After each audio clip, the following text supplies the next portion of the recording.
এই লোকটা আপনার ঘরে মরে পড়ে আছে আর দেওয়ালের চারিদিকে ওর ছবি লাগানো আছে। এটা কি করে সম্ভব? একজন অচেনা লোক আপনার এই হলিডে হোমে এসে তাস খেলছে, মারা গেছে।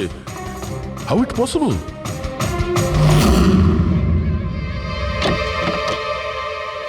আচ্ছা, এখানে কোনো গার্ড নেই? ছিল স্যার, বহু বছর একজন গার্ড ছিল, কিন্তু ওই মাস চারেক আগে তার মৃত্যু হয়, ব্যাস তারপর থেকে আর কেউ নেই। আমি ভেবেছিলাম যে এবার একজন নতুন গার্ড রাখবো। আমায় বিশ্বাস করুন, আমি একদম সত্যি বলছি। আমি এই ভদ্রলোককে চিনিও না। উনি এখানে কি করছিলেন, ওনার ছবি এখানে কেন টাঙানো, আমি কিচ্ছু বুঝতে পারছি না।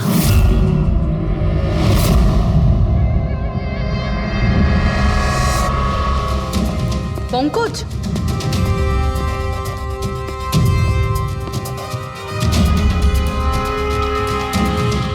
স্যার স্যার, জোর করে তো কেউ ভেতরে ঢোকেনি। হ্যাঁ, পিছনের দরজায় তালা নেই কোনো, আর তার ছিটকানিটা বাইরে থেকে খোলা যায়। ওখান থেকে এসছে ওরা। আর স্যার, এই লিভিং রুমের যে জানলাটা আছে এর বাইরে একটা কাটার ঝোপ আছে। ঝোপের মধ্যে এইটা পেলাম স্যার, কাপড়ের টুকরো। মনে হচ্ছে কেউ এর উপরে নজর রাখছিল ওখান থেকে, আর তাড়াহুড়ো করে দৌড়তে গিয়ে তখন এই কাপড়ের টুকরোটা ওইখানে আটকে যায়। মৃত ব্যক্তি ছাড়া এখানে আরো 4 জন ছিল, আর একজন লোক বাইরে। সব মিলিয়ে 5 জন। তাহলে এই ক্রাইমের অন্তত 5 জন সাক্ষী আছে। যদি ওই 5 জনের মধ্যে একজনকেও ধরতে পারা যায়, তাহলে জানা যাবে কাল রাতে এখানে কি হয়েছিল। 3 জন লোক আছে যারা এই খুনটা সম্বন্ধে জানে, এবং তারা যে খুন হয়েছে তার ছবি দেখে চিনতে পেরেছেন। কখন আসছে ওরা? একটা সময়। 5 জনের মধ্যে 3 জন প্রথমবারই পাওয়া গেল, নট ব্যাড। আর স্যার, ওনারা নিউজ দেখে নিজেরাই আমাদের সঙ্গে দেখা করতে এসেছিলেন। অসাধারণ ব্যাপার। সমাজে যদি বাজে লোক থাকে, ভালো লোকও অনেক আছে স্যার। কিন্তু ওরা কাল রাতে রিপোর্ট লেখালো না কেন? স্যার স্যার, এরা ওই 3 জন, প্রীতম, রণবীর, বিক্রম। প্রীতম, রণবীর আর বিক্রম। তোমরা সবাই জানো ওই খুনটার ব্যাপারে? স্যার। 3 জনের আলাদা করে স্টেটমেন্ট নাও। স্যার, যখন সিডের খুন হয়েছিল তখন আমি ওখানেই ছিলাম। সিড? ওর নাম সিড ছিল? হ্যাঁ স্যার। স্যার, আমি ওদের চিনতামও না। কালকে প্রথমবার ওদের সাথে দেখা হয়েছে, আর কালকেই খুন হয়ে গেল। এক মিনিট। সব কিছু ঠিক মতন বলবে। স্যার, আসলে ওই যে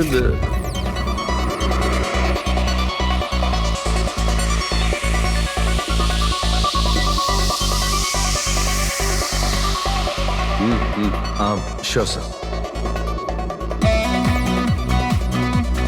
কি হয়েছে স্যার? আপনি বোর হচ্ছেন? ক্লাবে ভালো লাগছে না আপনার? ক্লাব? তুমি এটাকে ক্লাব বলছো?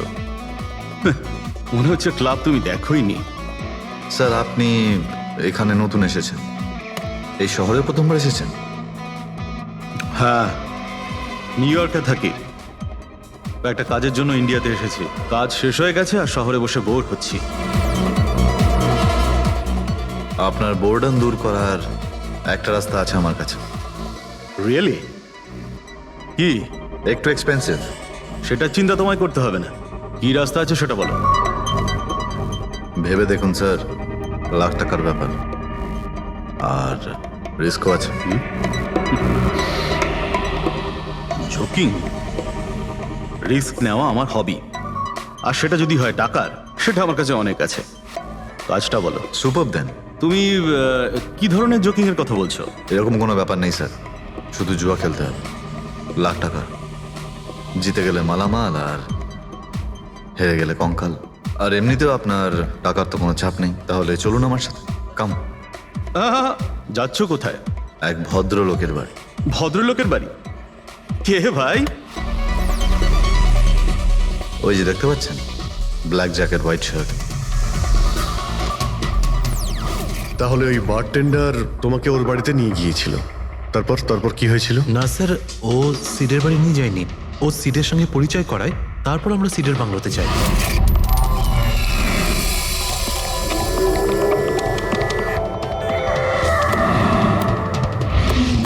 আর যখন আমরা ওখানে পৌঁছলাম তখন আগে থেকেই 2 জন ওখানে ছিল।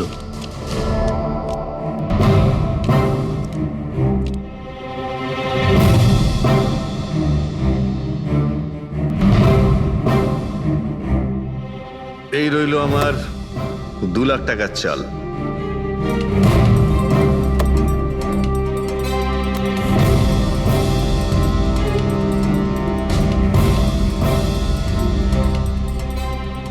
শো দেখা দারুণ ব্যাপার ভাই। কি খেয়ে বসেছিস? জিতেই চলেছিস। আমাদেরও বলে দে, আমরা একটু টাকা কামাই। ভাই যদি খেলেই যেতে পারা যেত তাহলে তো কোনো কথাই ছিল না। এগুলো সব কপালের ব্যাপার, আর আজ আমার কপাল ভীষণ ভালো। সেটাই মনে হচ্ছে। তাহলে আরেকটা ডিল হয়ে যাক। হয়ে যাক। এটা কি করে হতে পারে? বললাম না আমার কপাল খুব ভালো। তোর লাক আজকে ভালো না অন্য কিছু? মানে এটাই যে তুই তাসের মধ্যে সেটিং করে রেখেছিস। এ নিশ্চয়ই তাসের মধ্যে কিছু গোলমাল করে রেখেছে। ভাই এর বাড়ি হয়তো কোনো ক্যামেরাও লাগিয়ে রেখেছে, নাকি তাসে গন্ডগোল করে রেখেছে। ভেবে দেখার ব্যাপার। তোর মনে হচ্ছে আমি চিটিং করছি? অফকোর্স, নাহলে আমাদের মধ্যে কারো হাতে ভালো তাস এলো না কেন? ওর এলো না, আমার এলো না কেন? তুই চিটিং করছিস, চিটার। এই তুই আমাকে চিটার বলছিস? হ্যাঁ, তোকে চিটার বলছি। ও, হার মেনে নিতে পারছিস না তুই, তাই তো? খোকা, এটা বড়দের গেম, বাচ্চাদের নয়। যদি এখানে জিততে হয় না, তবে কার্ডে জিততে হয়। তাহলে বেরিয়ে যায় এখান থেকে। মুখ সামলে কথা বল। কি করছিস? তুই মুখ সামলে কথা বল, এটা আমার বাড়ি, বুঝলি? বেরিয়ে যা এখান থেকে। কি করছিস কি ভাই? আরে ওকে তাড়া কেউ এখান থেকে। তার মানে হরিশ ওখান থেকে চুপ করে বেরিয়ে গেল। হ্যাঁ স্যার, প্রথমে আমারও মনে হচ্ছিল যে ও চলে গেছে, কিন্তু ও কিচেনে গেছিল। কিচেনে? হ্যাঁ স্যার, কিচেনে। যখন ও কিচেন থেকে বেরোলো তখন ওর হাতে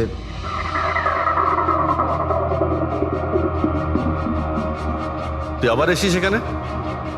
তোকে বলেছি না এখানে আসবি না? বেরো এখান থেকে। কি হলো কি? এই তুই আবার হাত দিচ্ছিস গায়ে? আরে ভাই, আরে কি করলি কি তুই?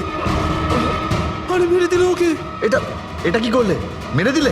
আমি অ্যাম্বুলেন্সকে কল করছি, তোরা এখানে থাক। আরে মরে গেছো? পুলিশকে ফোন কর, না হলে আমরা সবাই ফেসে যাবো। পুলিশকে ফোন করলে আমরা বেঁচে যাব? জুয়া খেলছিলাম আমরা, বেআইনি এই জুয়া খেলা। হ্যাঁ, জুয়া খেলেছি, কাউকে মারিনি তো এক আমরা। বেশি চালাকি করিস না। পুলিশ যদি আসে না, আমি একা ফাঁসবো না, সবাই মিলে ফাঁসবো। সেভ একটা কাজ করতে পারি, তোরা এখান থেকে যা, আমি কাজটা খতম করে আসছি। তোমরা কত টাকা হেরেছিলে? স্যার 30 লাখ। আমার প্রায় 50 লাখ মতন। স্যার 35 লাখ।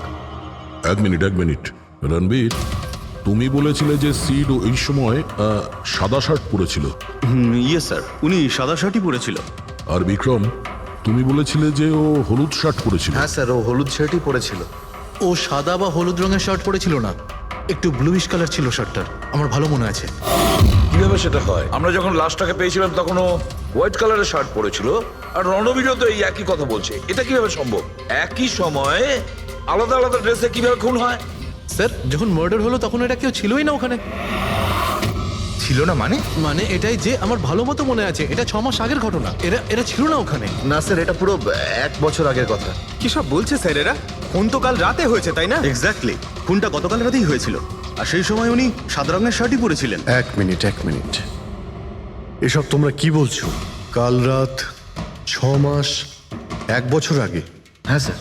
আই হোপ তোমরা একটা লোকের মার্ডারের কথা বলছো যা কাল রাতে হয়েছিল, তাই তো?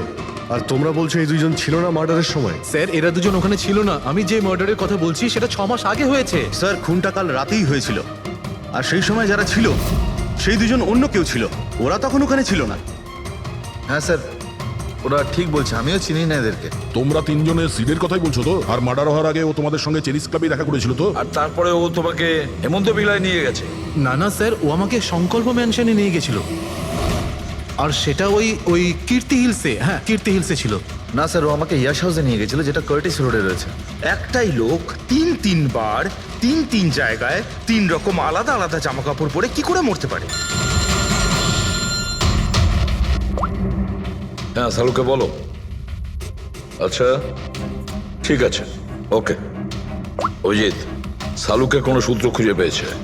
তোমরা যাও, সালুকের সঙ্গে দেখা করো, আর ততক্ষণে আমি এদেরকে একটু জিজ্ঞাসাবাদ করি।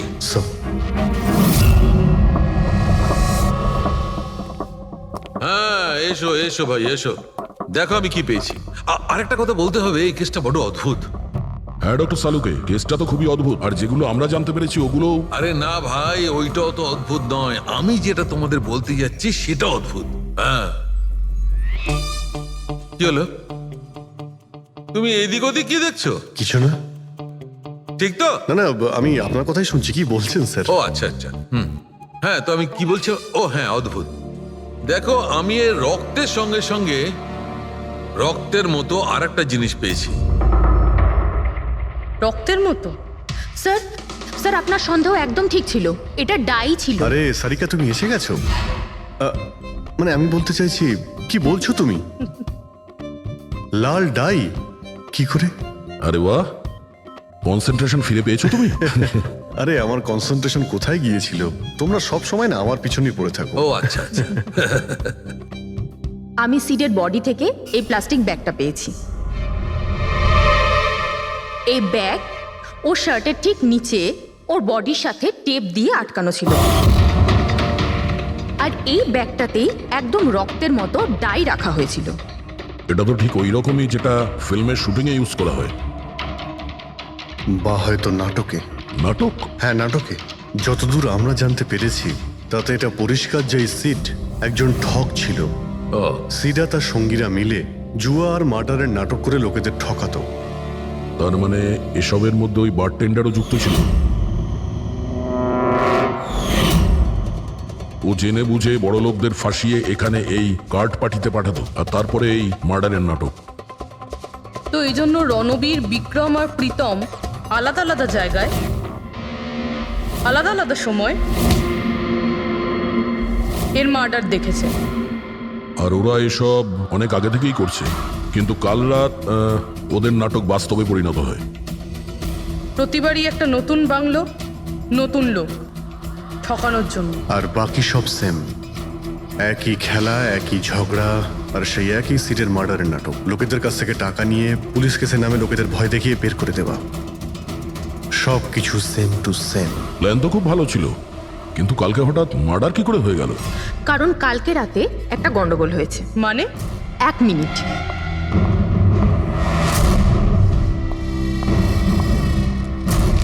স্যার, আর এই হচ্ছে ছুরি। এই ছুরিটাও সেই রকমই নকল যেমন এই রক্তটা। যদি এটাকে কারোর শরীরে মারা যায় তখন এটা শরীরের ভেতরে যায় না, এটা ছুরির ভেতরেই চলে যায়। এই দেখো। কিন্তু ডক্টর, এটা যদি নকল চাকু হয় তাহলে এই নকল চাকু দিয়ে সিড মারা গেল কি করে? কালকে রাতে একটা ভুল হয়েছিল। এখানে একটা পেঁচ আছে, এই দেখো।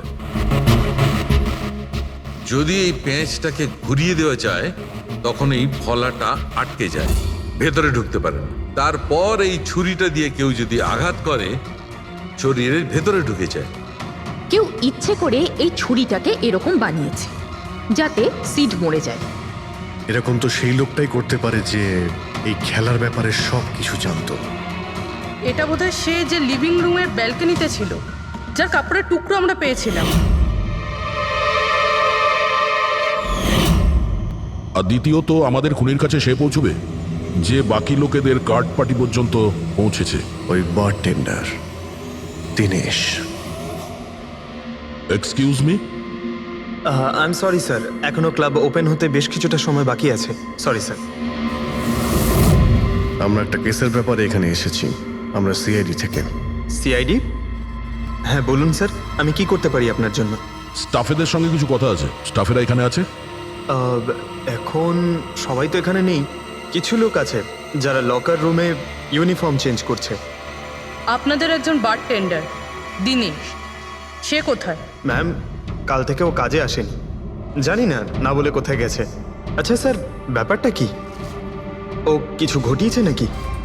করেছে কি করেনি সেটা পরে আপনি জানতে পারবেন। আপাতত আপনি ওর অ্যাড্রেস দিন আমাদের। স্যার, ও এখানে যে অ্যাড্রেস দিয়েছিল সেটা ভুল অ্যাড্রেস। অ্যাকচুয়ালি ও যখন উধাও হয়ে গিয়েছিল এখানে অ্যাড্রেস বুক থেকে ওর সব ডিটেলস বার করেছিলাম আমি, কিন্তু তারপর দেখলাম যে অ্যাড্রেসটা ভুল। আপনি চাইলে আমি আপনাকে অ্যাড্রেসটা দিতে পারি, কিন্তু আমার মনে হয় না আপনি ওকে ওখানে খুঁজে পাবেন। আপনি যখন কাউকে কাজে রাখেন তখন তাদের ডিটেলস নিয়ে রাখেন না? আপনি কি জানেন আপনার এই বারকে সামনে রেখে ও লোককে ঠকাতো? হোয়াট? আর আমরা এখন ওকে একটা খুনের ব্যাপারে খুঁজছি। Murder? I am sorry ma'am, আমি সত্যিই জানতাম না। সেই জন্যই আগে থেকে ভালো করে খোঁজ নিতে হয়। রুলসগুলো আপনার ভালো করে ফলো করা উচিত ছিল। আগে থেকে এগুলো করলে আজকে এরকম প্রবলেম হতো না। I am sorry sir. আচ্ছা, এই দিনের সম্পর্কে আর কি বলতে পারো? কিছু জানো ওর সম্পর্কে? না স্যার, তেমন বিশেষ কিছু নয়, কারণ ও খুব কম কথা বলতো, বেশিরভাগ চুপ করেই থাকতো। সেই জন্য ওর বন্ধু কম ছিল, শুধু এক মেয়ে ছাড়া, মানসী। ও এখানে ওয়েট্রেসের কাজ করে। ওদের মধ্যে ভালো ভাব ছিল, যদিও ওরা দুজনে কোনোদিন এটা প্রকাশ করেনি, কিন্তু আমার মনে হয় যে ওদের মধ্যে প্রেমের সম্পর্ক ছিল। তো আপনি মানসীকে জিজ্ঞেস করেননি কি ছিল ওদের মধ্যে? জিজ্ঞেস করেছিলাম ওকে, কিন্তু ও নিজেও জানে না। কোনো ব্যাপার না, মানুষকে একবার ডাকুন তো। ঠিক আছে স্যার। স্যার, মানসী। মানসী, দীনেশ তোমার বন্ধু ছিল? ছিল মানে? ও ঠিক আছে তো? দেখো, একটা খুন হয়েছে, আমরা সন্দেহ করছি দীনেশ ওটাতে ইনভলভ আছে। আমরা ওকে খুঁজছি। তুমি জানো কোথায় আছে ও? আমি নিজেই অনেক টেনশনে আছি, ওর ফোনও লাগছে না। আর ও এখানে যে অ্যাড্রেসটা দিয়েছিল সেটাও নকল। আর আপনারা বলছেন যে ও কোনো মার্ডারের সাথে যুক্ত? আচ্ছা, আপনি তো ওকে খুব ভালো করেই জানতেন না?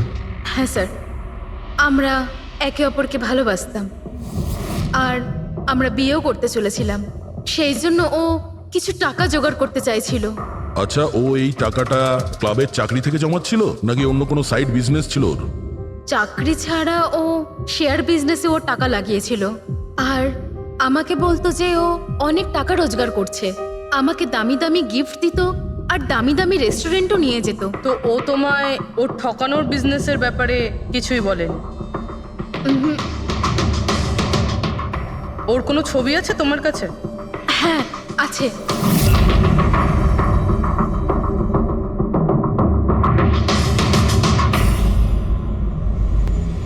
স্যার, এই দীনেশ তো নিরুদ্দেশ, কিন্তু ওর ছবি আমরা পেয়েছি।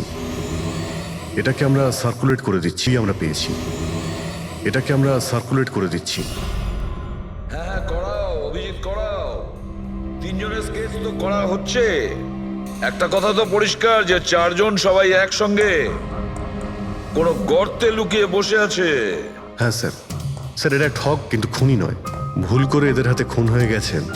100% এটা ভয় পেয়েই কোথাও লুকিয়ে রয়েছে। ব্যাস, এই ভয়টাকেই আমাদের কাজে লাগাতে হবে। এমন ভাবে ভয় দেখাতে হবে যে ওরা নিশ্চয়ই কোনো ভুল করে থাকবে, আর আমরা খপ করে ধরে ফেলবো। স্যার, স্যার, হ্যাঁ, স্কেচ তৈরি। ওকে স্যার, হ্যাঁ, এই তিনজনই জুয়ারি, আর যে ছুরি মেরেছে সে হলো হরিশ।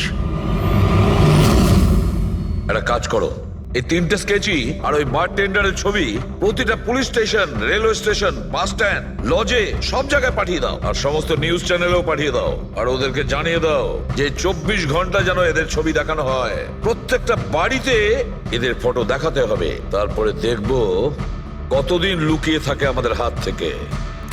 এই 4টে ফটো খুব ভালো করে দেখুন। এই 4জন এই হত্যাকাণ্ডে জড়িত। এদের ব্যাপারে কোনো রকম সূত্র বা কোনো রকম খবর পেলে সিআইডি কে এই নাম্বারে খুব তাড়াতাড়ি যোগাযোগ করবেন। এরা খুবই ভয়ানক। এরা সবাই ইন্ডাস্ট্রিয়ালিস্ট হেমন্ত কুমারের ফার্ম হাউসে নিজেরই এক বন্ধুকে খুন করে পালিয়ে গেছে। পুলিশরা অনেকক্ষণ ইনভেস্টিগেশন করার পরেও সেখান থেকে কোনো কিছুই খুঁজে পাওয়া যায়নি। সিআইডি এদের সবাইকে খুঁজছে। এই হলো এদের ফটো।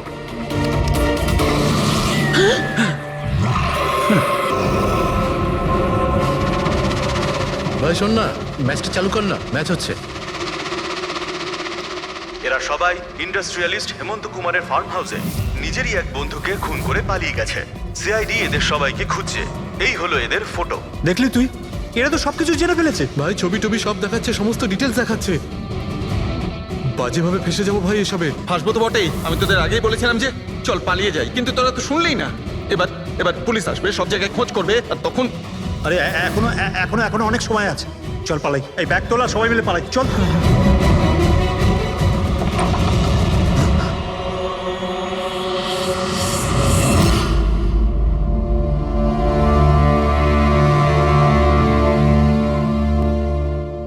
স্যার, সিট তো আমার খুব ভালো বন্ধু ছিল, আমার পার্টনার ছিল। সবকিছু ঠিকঠাক চলছিল, এতদিন ধরে কোনো গোলমাল হয়নি। ওই রাতে কি যে হলো, আমি তো অন্যান্য বারের মতোই নকল ছুরিই মেরেছিলাম, কিন্তু মানে মানে জানি না কিভাবে কিভাবে মরলো, আমি জানি না। এও জানে না। ওসব নাটক বন্ধ করো আর সত্যি করে বলো। বলো। স্যার, আমরা ধনী আর এনআরআই লোকদের বোকা বানিয়ে ঠকাতাম, আর দিনেশ ওই জেডিস ক্লাব থেকে এই ধরনের বোকাদের সিডের কাছে আনতো। তারপর আমরা সেই বড় লোক এনআরআই লোকগুলোকে কোনো খালি নির্জন বাংলোয় নিয়ে যেতাম, যেটা আমরা প্রথম থেকেই সিডের বাংলোর মতো সাজিয়ে রাখতাম।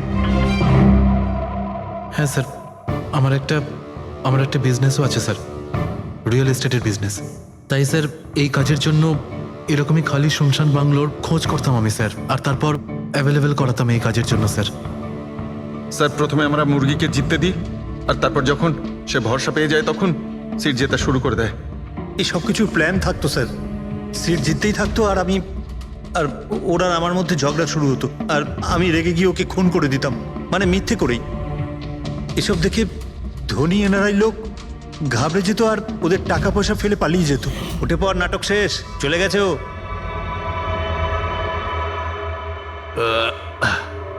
ঠিক গেছে তো রে? হ্যাঁ গেছে। উফ, আরে লেগে যাবে পাগল। তারপর আমরা ওই টাকাগুলো নিজেদের মধ্যে ভাগ করে নিতাম। ওই রাতেও সব এরকমই হয়েছিল, আমি ওকে ছুরি মেরেছিলাম, আর তারপর পুলিশকে ফোন করা যাক আর সবকিছু ডিটেলে আমি পুলিশের চক্করে পড়তে চাই না। আমার পাসপোর্ট, ইউএসএ সিটিজেনশিপ সবকিছুই চলে যাবে। না না না না না, আমি যাচ্ছি। আরে ঘুমিয়ে পড়লি নাকি সিট? আরে ওঠ ভাই, অনেক হয়েছে, আর ওভার অ্যাক্টিং করতে হবে না। Sit set set. আরে এই তো সত্যি মরে গেছে। আরে ছুরিটা সত্যি সত্যি লেগে গেল নাকি ওর? আরে কি বাজে কথা বলছিস কি তুই? আরে সিট ওঠ না। সিট ওঠ না।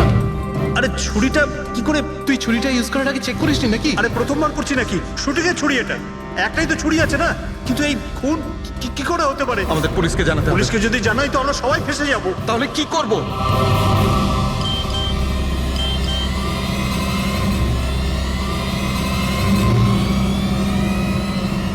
তোর খেলাটা ভেস্তে গেছে ভাই। কি? এই এই এটা দেখ, এই দেখ ফটো আছে। আরে আমি এই ফটোগুলো এখনই পাঠাচ্ছি পুলিশের কাছে অ্যাড্রেস সহ, ওরা এক্ষুনি ওখানে এসে পড়বে। তোর খুব শখ হয়েছিল না খেলার, এবার দেখি পুলিশের সাথে কেমন লুকোচুরি খেলিস। তুমি বলছো যে তোমরা ওখানে টাকা ফেলে পালিয়ে গিয়েছিলে? হ্যাঁ স্যার, পুরো 90 লাখ টাকা ছিল স্যার। আমরা সব ফেলে পালিয়েছিলাম। কিন্তু আমরা তো ওখানে কোনো টাকা পাইনি। আমি কিছু জানি না ম্যাম, ওই টাকাটা কোথায় গেছে, ওই নকল ছুরিটাই বা আসল কি করে হয়ে গেল, সিডের খুন কি করে হয়ে গেল, আমি কিচ্ছু জানি না ম্যাম। কেউ তোমাদের জালে তোমাদেরই ফাঁসি দিয়েছে, বুঝেছো? দেখো, এমন কেউ আছে যে তোমাদের এই খেলার ব্যাপারে সবকিছুই জানতো। ওই ছুরিটা নিয়ে কোনো গন্ডগোল করেছিল, আর তাতেই সিট মারা যায়। আর ওই দিনেশ, ও কোথায়? সিড মারা যাওয়ার পর আমি দিনেশকে ফোন করেছিলাম, আমার কথা শুনে ও খুব ঘাবড়ে গেছিল, বলল কি যে ওই শহর ছেড়ে চলে যাবে। দিনেশ তো তখন থেকেই উধাও। তাহলে কি পুরো প্ল্যানটা আবার দিনেশ করেনি তো? ওখানে রণবীরকে পাঠায় আর হরিশের ছুরিটাই চেঞ্জ করে দেয়, আর তারপরে দিনেশ ব্যালকনিতে লুকিয়ে পড়ে। আর ওখান থেকে দিনেশ ফটো তুলেছে স্যার, আর হরিশকে পাঠিয়েছে, আর তারপর বলেছে যে পুলিশ আসছে, তাই এরা সব ভয় পালিয়ে গেছে। 90 লক্ষ টাকা ছেড়ে পালিয়ে গেছে। তার মানে দিনেশ আমাদের সাথে বেইমানি করেছে। বাহ, সবাইকে ঠকায় যে লোক, যখন তাদের সাথে এরকম হলো খারাপ লাগছে।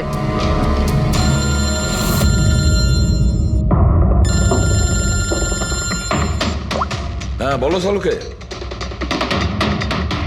ফ্যান্টাস্টিক, ঠিক আছে। সালুকে বললো যে প্রমাণ পাওয়া গেছে, যে জিনিস দুটো আমরা দিনেশের কথায় আমরা পাঠিয়েছি। ওর ইউনিফর্ম আর জিমব্যাগ। হ্যাঁ দা, যে কাপড়ের টুকরো আমরা ব্যালকনি থেকে পাই, ওই টুকরোর সঙ্গে এই দিনেশের ইউনিফর্মের কাপড় ম্যাচ করছে। স্যার, তার মানে খুনি দিনেশ?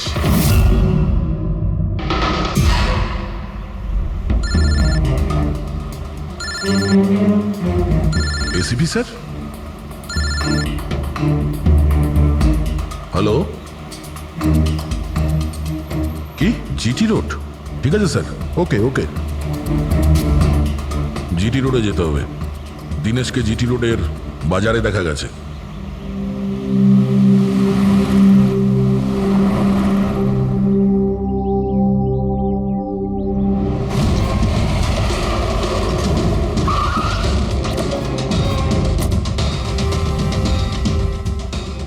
ভাই, এই লোকটাকে দেখেছো এখানে?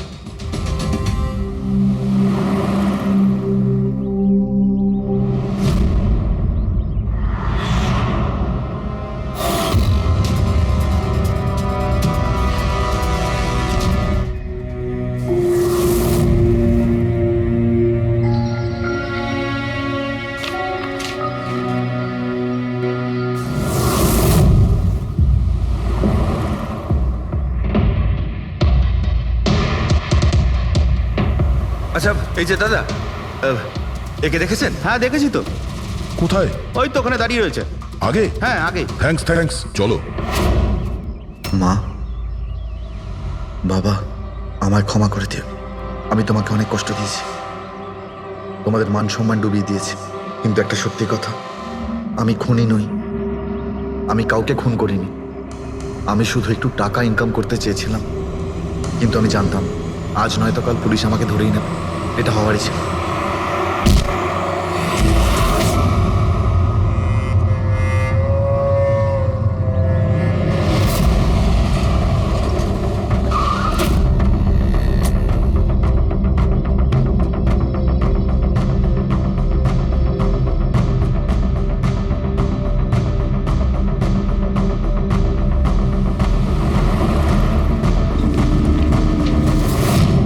ক্ষমা করে দাও। এই বদনাম নিয়ে বেঁচে থাকার থেকে মরে যাওয়া ভালো। স্যার, আমরা সিসিটিভি ফুটেজ চেক করে দেখেছি। ওকে দেখে ওখানে ডিপ্রেসড মনে হচ্ছিল। স্যার, মনে তো হচ্ছে না কেউ ওকে ফোর্স করেছিল, ও নিজের ইচ্ছেতেই মারা গিয়েছে। সুইসাইড নোট পড়ে তো মনে হচ্ছে স্যার ও এই কাজের ব্যাপারে খুব লজ্জিত ছিল। ও এ ব্যাপারে জড়িত তো ছিল, কিন্তু সিটকেও মারেনি। স্যার, দিনেশ নয় তো আর কে হতে পারে? এদের এইসব খেলার ব্যাপারে আর তো কেউ জানতোই না। এরকম ব্যাপার নয় তো যে এরা যাদেরকে ঠকিয়েছিল ওদের মধ্যে কেউ এদের থেকে প্রতিশোধ নিচ্ছে? হতে পারে। একটা কাজ করি, আমরা বোর্ডের ওপর পুরো সাসপেক্টদের নাম লিখি, ওদের ফটোগুলো ওই সাসপেক্ট মানে ওই এনআরআই যাকে হরিশ আর তার দুই বন্ধু মিলে ঠকিয়েছে,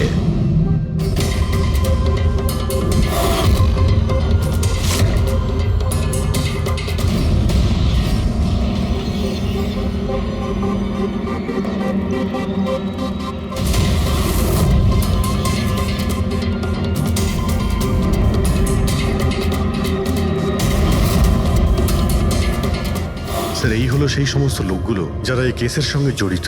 অভিজিৎ, খোঁজ নিতে হবে খুনের সময় এরা কোথায় ছিল। পুরো ইনফরমেশনটা আমরা এয়ারপোর্ট ইমিগ্রেশন থেকে পেয়ে যাব। স্যার, এই ফটোগ্রাফে যে 8জন লোক আছে সেই সময় তারা ইন্ডিয়াতে ছিলই না। ইনফ্যাক্ট বেশিরভাগ লোকই এই ঘটনার পরে ইন্ডিয়াতে ফেরেইনি। শুধু এই 4 জন ছাড়া এই 3 জন সাক্ষী, বিক্রম, রণবীর, প্রীতম আর মিস্টার রানা। স্যার, এক্ষুনি আমি মিস্টার রানার বাড়িতে ফোন করেছিলাম, ওনার ওয়াইফ ধরেছিলেন। বললেন যে 3 বছর আগে উনি মারা গেছেন, আর 3 বছর আগে এরা ওনাকে ঠকিয়েছিল। উনি এই গিল্ট ফেলেই ভুগতেন যে ওনার সামনে কেউ খুন হয়ে গেছিল আর উনি কিচ্ছু করতে পারেননি, যার জন্য উনি নেশার কবলে পড়েন। আর তাহলে বাকি থাকলো 3 জন সাসপেক্ট, প্রীতম, রণবীর আর বিক্রম।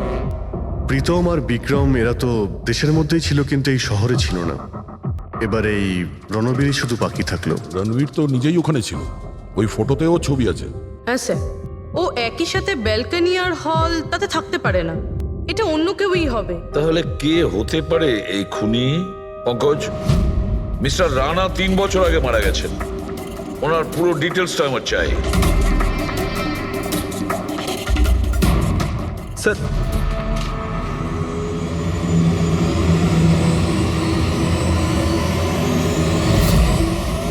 এটা কোনো একজন লোকের কাজ নয়, অন্য কেউ আছে যে ওর সঙ্গে কাজটা করেছে। আমার তো মনে হচ্ছে যে খুনি আমাদের চোখের সামনেই আছে, শুধু আমরাই ওকে দেখতে পাচ্ছি না। ইয়েস, খুনি তো আমাদের সামনেই ঘুরছে। কি কথা বলেছো ফ্রেডি, সুপার। আমি স্যার, হ্যাঁ তুমি। খুনি সত্যিই আমাদের চোখের সামনে ঘুরছে, কিন্তু আমরা ওকে দেখতে পাচ্ছি না। কিন্তু এখন আমি বুঝতে পেরে গেছি। হোটেলে যাই। হোটেল? হ্যাঁ হোটেল। থিওরি হিসেবে ওর হোটেলেই থাকার কথা।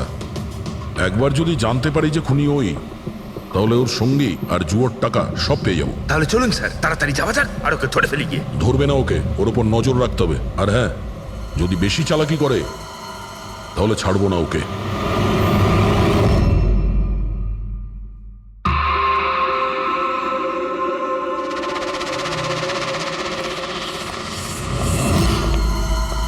এক্সকিউজ মি, হ্যাঁ স্যার, আমি আপনার ফোন থেকে একটা ফোন করতে চাই। করুন স্যার। ওয়েল, আমার একটু প্রাইভেট কথা ছিল আর কি। এছাড়া কি আপনার কাছে অন্য কোনো ফোন আছে? স্যার ওইটাই চলে যান, ওটা থেকে কথা বলে নিন। Thank you. Thank you.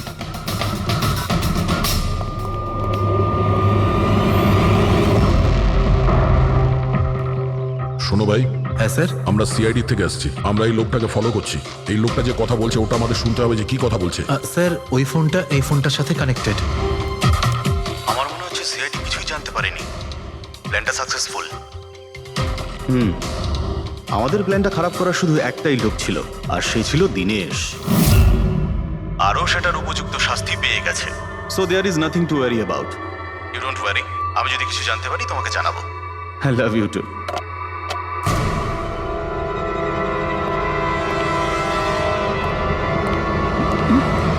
এই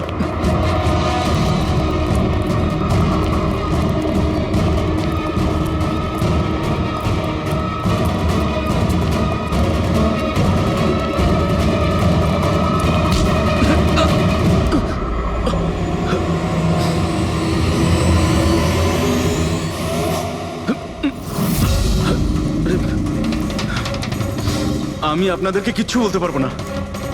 আমি এই ব্যাপারে কিচ্ছু জানি না। তুই কিছু বলিস আর না বলিস, তুই ফোনে যা কথা বলছিলি না ওটা আমরা সবাই শুনে নিয়েছি, বুঝলি?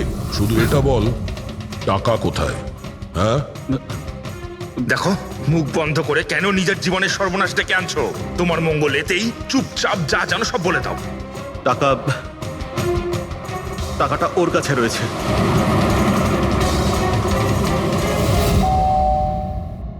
একটু দেখ তো মা, কে বেল বাজাচ্ছে? হ্যাঁ মা।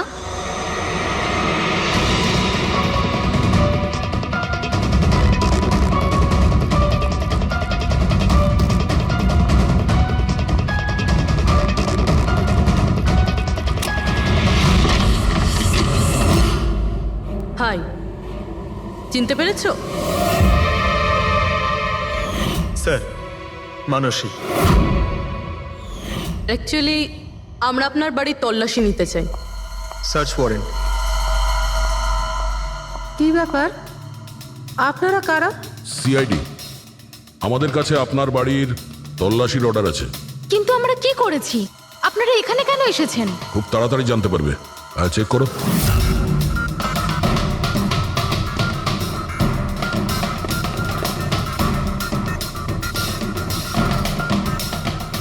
দয়া স্যার।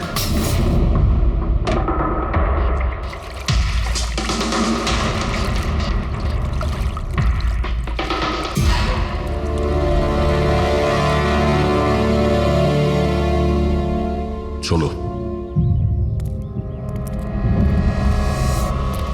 এই নোটগুলোতে রক্ত লেগে রয়েছে। ডিএনএ টেস্ট করলেই জানতে পেরে যাব যে এই রক্তটা সিডের, তাই না? এবার বলো, কিছু জিজ্ঞেস করবে? এখন এ জিজ্ঞাসা করবে না, আমরা জিজ্ঞাসা করব ব্যুরোতে। কিন্তু আপনারা আমাকে কেন সন্দেহ করলেন? শেষবার আমাদের মনে হয়েছিল যে দিনেশ খুনি, কিন্তু ও সুইসাইড করে প্রমাণ করে দিয়েছে যে ও খুনি নয়। মানুষ এটা কি চেনো? এটা তোমার ইউনিফর্মের কাপড়ের টুকরো। এটার কারণে আমরা তোমাকে সন্দেহ করছি, বুঝেছো? আর তারপর আমরা এইটা খোঁজ লাগালাম যে তুমি এরকম কাজ করলে কেন। আপনি জানতেন যে আমি এসব কেন করেছি? মিস্টার রানা, আপনার বাবা ছিল, রাইট? হ্যাঁ, উনি আমার বাবা ছিলেন, আর ওনার প্রাণ সিট আর ওনার সঙ্গীদের জন্য গেছে। উনি ওই ঘটনাটা কিছুতেই ভুলতে পারেননি, আর উনি একজন ডায়াবেটিসের রোগী ছিলেন। তারপরে উনি প্রচুর ড্রিঙ্ক করতে শুরু করে দিয়েছিলেন। উনি কি জানতেন এগুলো যা হচ্ছে সেগুলো সবই নাটক? না, উনি কিছুই জানতেন না। যদি এটা জানতেন তাহলে নিজের প্রাণ নিতেন না। উনি তো এই সব কিছুকে সত্যি মনে করতেন। ইউএসএ তে ছিলাম আমি, যখন মা আমাকে কল করলো। বাবার অবস্থা খুব খারাপ ছিল। যখন আমি ইন্ডিয়া আসলাম তখন উনি আমাকে বললেন যে আমাকে ওনার কোনো অসম্পূর্ণ কাজ পূর্ণ করতে হবে আর ওনার অপরাধীদের শাস্তি দিতে হবে। তারপরে আমিও বাবাকে প্রমিস করেছিলাম যে আমি ওনার অসম্পূর্ণ কাজ শেষ করব। তারপরে উনি আমাদের সবাইকে ছেড়ে চলে গেলেন। তারপরে তুমি কি করলে? তারপরে আমি খোঁজ করা শুরু করি, কিন্তু ওই সময় এরকম কোনো কেস রেজিস্টারই হয়নি। কিন্তু পরে আমার মনে পড়েছিল বাবা বলেছিল যে এই জেডিস ক্লাবে দিনেশ ওনাকে সিডের সাথে দেখা করিয়েছিল। তো এইভাবে তোমার সঙ্গে দিনেশের দেখা হয়? হ্যাঁ, তারপরে আমি ওখানে ওয়েটারে চাকরি করা শুরু করি। দিনেশকে নিজের বন্ধু বানাই আর ধীরে ধীরে ওর কাছে আসতে থাকি। তারপরে পুরো বিষয়টাই আমি বুঝতে পেরেছিলাম যে কিভাবে ওরা আমার বাবাকে বোকা বানিয়ে আমার বাবার থেকে টাকা নিয়েছিল। কিন্তু আইনের কাছে সাহায্য চাওয়ার বদলে তুমি আইন নিজেই হাতে নিয়ে নিলে। বেইমানির বদলে বেইমানি। দিনেশের সঙ্গে তুমি ভালোবাসার নাটক করেছিলে। হ্যাঁ, আমি নাটক করেছি। ওদেরকে উপযুক্ত শাস্তি দেওয়ার জন্য আমি এটা করেছিলাম। আর এতে তোমার সাহায্য করেছে তোমার প্রেমিক, তোমার আসল বয়ফ্রেন্ড।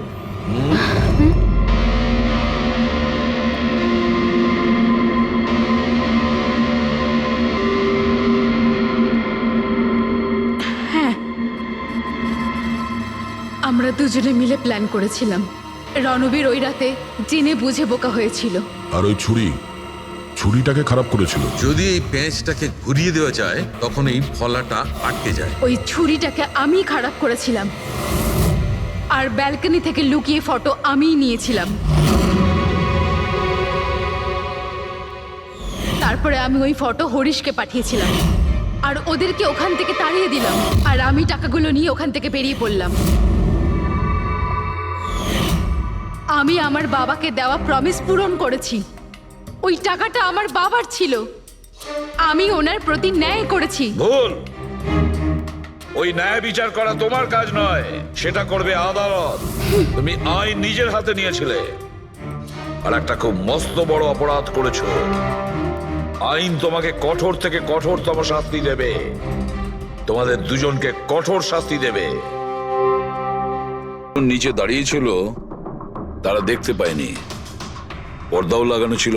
তোমরা সবাই সুবোধ কুমারকে কিভাবে চেনো? সুবোধ স্যার থিয়েটারের প্লেস ডাইরেক্ট করতেন। আমরা সবাই ওনার সাথেই কাজ করতাম। আমি ওনার অ্যাসিস্ট্যান্ট ডিরেক্টর ছিলাম। আমিও। ম্যাম, ওই যে লাইটিং, মানে লাইটের কাজ হয় না? আমি ব্যাক স্টেজ আর কস্টিউম সামলাতাম। আর অলোক, যার পায়ে গুলি লেগেছিল, ও সে? ও আর্ট ডিরেক্টর ছিল। আই ক্যান বিলিভ ইট যে ওর গুলি লেগেছে।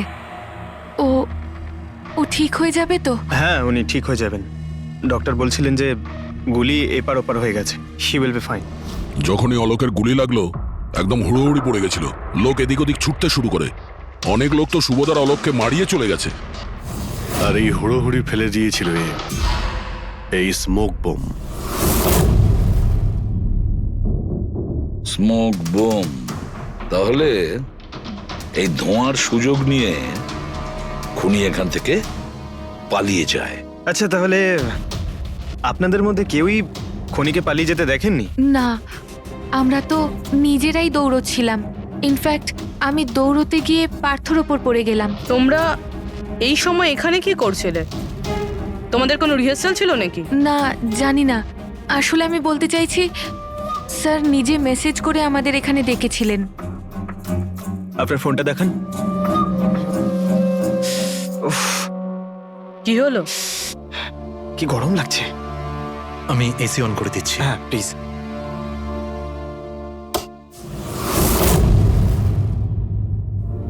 অদ্ভুত তো, এসিটার আবার কি হলো? পরশু অব্দি তো ঠিক ছিল।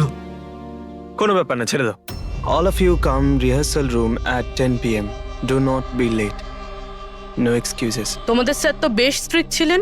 ম্যাম বেশ না, অনেকটাই স্ট্রিক্ট ছিলেন। তাহলে আপনারা কাজ করতেন কেন ওনার সঙ্গে? উনি যেমনই হন না কেন, হি ওয়াজ এ জিনিয়াস, খুবই সাকসেসফুল ছিলেন। হ্যাঁ, ওনার সাথে যারাই কাজ করেছেন প্রায় আজ পর্যন্ত, তাদের প্রায় সকলেই আজকে জীবনে সেটেল। আপনাদের সুবোধ স্যার তো খুবই সাকসেসফুল আর ট্যালেন্টেড ছিলেন, তাহলে তো ওনাকে অনেকেই হিংসে করতো, মানে আই মিন অনেক শত্রু ছিল। হ্যাঁ, অনেক লোক এমনও ছিল যারা ওনাকে পছন্দ করতো না। না বন্ধু না ফ্যামিলি, তবে মিস্টার সুবোধের অনেক শত্রু ছিল। হতে পারে এদের মধ্যেই কেউ মেরেছে বদলা নেবার জন্য, সেই কারণেই ও আগে থেকে নিজের কাছে বন্দুক রেখেছিল। হ্যাঁ, আর সঙ্গে ওই বোমগুলো। ও জানতো যে ওই 5 জন এখানেই থাকবে, আর এই জন্য পুরো রেডি হয়ে এখানে এসেছিল। Planned murder. আচ্ছা, তোমরা ছাড়া আর কে কে জানতো যে আজ রাতে তোমরা সবাই এখানে আসবে? মানে না, আমার মনে হয় আর কেউ জানতো না। মানে আমাদেরই আসলে উনি এখানে বলেছিলেন মেসেজ করে আসার জন্য। স্যার, আরো একজন লোক ছিলেন যাকে সুবোধ বাবু মেসেজ করেছিলেন, তার নাম হলো অভিষেক। অভিষেক? এটা সুবোধ বাবুর মোবাইল, মেসেজ লিস্টে অভিষেক বাবুর নাম আছে। এই অভিষেকটা কে? আমাদের টিমের একজন member, but Sunday evening A Subodh sir okay team থেকে বের করে দিয়েছিলেন। কি কাজ কি করতো? স্যার ও আমার সাথে ব্যাক স্টেজ সামলাতো, প্রপার্টিজ এসব কিছু। তার মানে নাটকে ব্যবহার হয় এমন সব জিনিস ওর হাতেই ছিল। যেমন ওই স্মোক বোম। কিন্তু মেসেজে তো ক্লিয়ারলি লিখেছে অল অফ ইউ। তার মানে ও জানতো যে অভিষেক আর তোমরা সবাই এখানেই থাকবে। কোথায় থাকে এই অভিষেক? কি হয়েছে? আসুন। আপনারা কি জানতে চাইছেন? আপনারা আপনি আসুন অভিষেকের না। ব্যাপারে জিজ্ঞেস করছেন কেন? আসুন।